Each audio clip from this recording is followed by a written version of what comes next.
कहते हैं कि जिसका कोई नहीं उसका दिल्ली का जंतर मंतर है। कम से कम वहां जाकर अपनी शिकायत तो रखी जा सकती है। ये अलग बात है कि अब मीडिया के पास यहां पर पहुंचकर विरोध करने वालों तक पहुंचने के लिए वक्त बहुत कम रह गया है।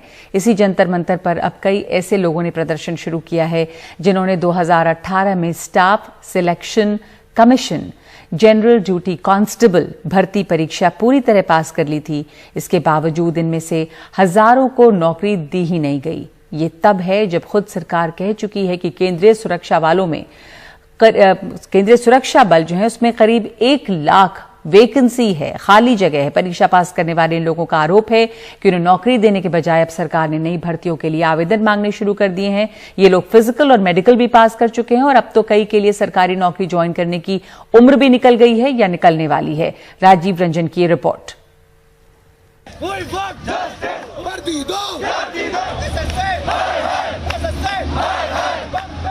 दिल्ली के जंतर मंतर पर बैठे इन प्रदर्शनकारियों को पुलिस ने समझाया और फिर हटाने के लिए लाठी चलाई। पुलिस के खिलाफ नारे भी लगे। ये वो बेरोजगार हैं जिन्होंने 3 साल पहले SSC GD की परीक्षा पास की, फिजिकल और मेडिकल कसौटियों पर भी खरे उतरे, लेकिन इन्हें नौकरी नहीं दी गई। करीब 60,000 भर्तियां होनी थी, 55,000 हुई, इनको छोड़ दिया गया। वैसे कुल 1,09,000 लोग हैं जो इस नौकरी के दावेदार हैं। इनमें से कई की उम्र किसी सरकारी नौकरी के लिए निकल भी गई। मेरे 3 सिस्टर हैं, ना उनकी अभी शादी की है। हम बहुत ही गरीब परिवार से हैं सर। रहने के लिए एक झोपड़ी है और ना रहने के लिए कुछ भी नहीं है। माँ का एक सहारा था, मेहनत मजदूरी करके उसने मेरे को कोचिंग करवाई, कोचिंग की फीसें भरी और 3 साल मेरे को तैयार करने के बाद भी मैं 0.02 से रह गया SSC GD में। तो मैं सरकार से एक ही अपील करना चाहता हूँ, ऑल कैंडिडेट को जोनिंग दे। हमारे पास अब मैं ओवरएज भी हो गया हूँ, ना मैं कोई भर्ती देख सकता, नहीं कोई हमारा सपना वो चूर हो गया। हम बस ये चाहते हैं कि हमारी ज्वाइनिंग हो, क्योंकि इनके पास जब पद खाली पड़े हैं तो हमको क्यों नहीं लिया जा रहा, क्योंकि हम medical fit, return fit, physical fit सब कुछ हमने सारी स्टेज पास कर लिया। हम तो ये चाहते हैं कि बस सरकार हमको भर्ती कर ले, क्योंकि हमें अगर 6 महीने तक ये रखेंगे भी ना, हम बॉर्डर पे की सिक्योरिटी करने के लिए तैयार हैं, क्योंकि हम तनख्वाह भी नहीं चाह रहे हैं, लेकिन हमको बस ज्वाइनिंग दो। अगर इनके पास जो है ना मतलब वित्त नहीं है ना तो हम वो भी स्वीकार है, लेकिन हमको बस ज्वाइनिंग चाहिए, क्योंकि हम जो है ना हमारे पास लास्ट मौका है, क्योंकि हम अब दोबारा से एग्जाम नहीं दे सकते, हमारी ओवर एज हो चुकी है। अपनी कहानी बताते मेघा डबरवाल की आंखें डबडबा जाती है।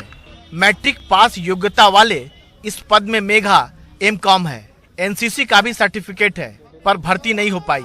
जो पास हुए उनके लिए पैरामिलिट्री फोर्स में सिपाही बनने का रास्ता साफ हुआ। आज तक का इतिहास उठा के देख लीजिए, फाइनल ईयर में अगर किसी लड़की को NCC मिली होगी तो मैंने फाइनल ईयर में NCC इसलिए ली थी कि मैं आगे चल के देश की सेवा कर सकूं। 3 साल NCC करने के बाद, NSS करने के बाद और स्पोर्ट्स में नेशनल लेवल तक खेलने के बाद जब मैं मेरिट लिस्ट से बाहर हूं तो बहुत अखर थी सर कि कम नंबर वाले मेरिट में शामिल है और हम योग्य होके भी यहाँ रोड पर बैठे। अब आपके पास कोई विकल्प नहीं है? कोई विकल्प नहीं सर। हम लोग 3 बहन हैं, पापा मजदूरी करते हैं और मैं बड़ी हूँ घर में, तो सबसे बड़ी होने के नाते मैंने यही सोची थी कि सबसे मतलब मैं अपने परिवार को संभालूं, अपने परिवार का देखरेख करूं, क्योंकि भाई तो है ही। हम लोग 3 बहन हैं और घर में बड़ी होने के नाते एक लड़के की भांति मैंने अपने आप को बना के रखी हूँ। सरकार से बस यही मांगे कि ऑल मेडिकल फिट को ज्वाइनिंग दी जाए, क्योंकि हम लोग शारीरिक और मानसिक रूप से बहुत प्रताड़ित हो गए हैं। कई लोग ने आत्महत्या कर ली है। ऐसा न हो कि ये जो युवा है देश हित की रक्षा करने की खातिर गलत रास्ते पे आ जाए। मेघा अकेले नहीं, यहाँ हर युवा का अपना दर्द, अपनी कहानी है। पश्चिम बंगाल के सुष्मिता के घर में कोई कमाने वाला नहीं। अगर हमें नौकरी मिल जाती तो मेरा जो छोटा भाई है वो अच्छे से पढ़ पाएगी, खाना खा पाएगी। तो लगता है आपके सारे सपने आपके लगभग टूट गए हैं। सारे सपने टूट गए हैं सर।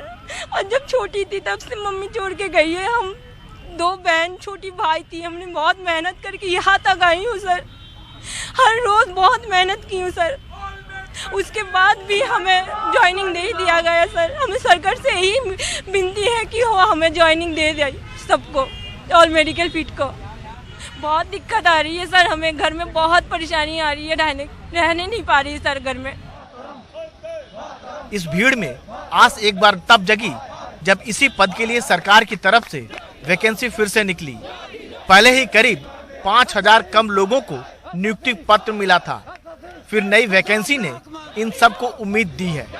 इन्होंने सिर्फ 55,000 पदों पे ही कैंडिडेट को ज्वाइनिंग दी है, नियुक्ति पत्र जारी किया है, जबकि हमारे पास जो वैकेंसी निकाली थी इन्होंने 60,210, उसमें 5,000 खाली पद छोड़ दिए हैं।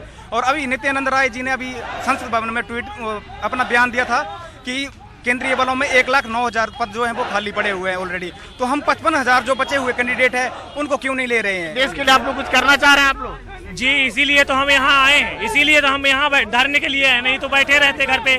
हम देश की सेवा ही करने तो आए हैं, हमारी बहनें भी कर रहे हैं। सरकार कहती है बेटी पढ़ाओ बेटी बचाओ, लेकिन सड़क पे बैठाओ, क्या यही नीति है सरकार की? गौरतलब है कि पिछले साल सितंबर में गृह राज्य मंत्री ने संसद में बयान दिया है कि केंद्रीय पुलिस बलों में 1 लाख पद खाली पड़े हैं। अब ये धक्के खा रहे हैं 3 साल से, और वो भी 1,09,000 मेडिकल फिट हुए, यानी कि 50-50 यहाँ भी चल गया, यानी 54,000 वहाँ ले लिए और 54 ये सड़क पे छोड़ दिए।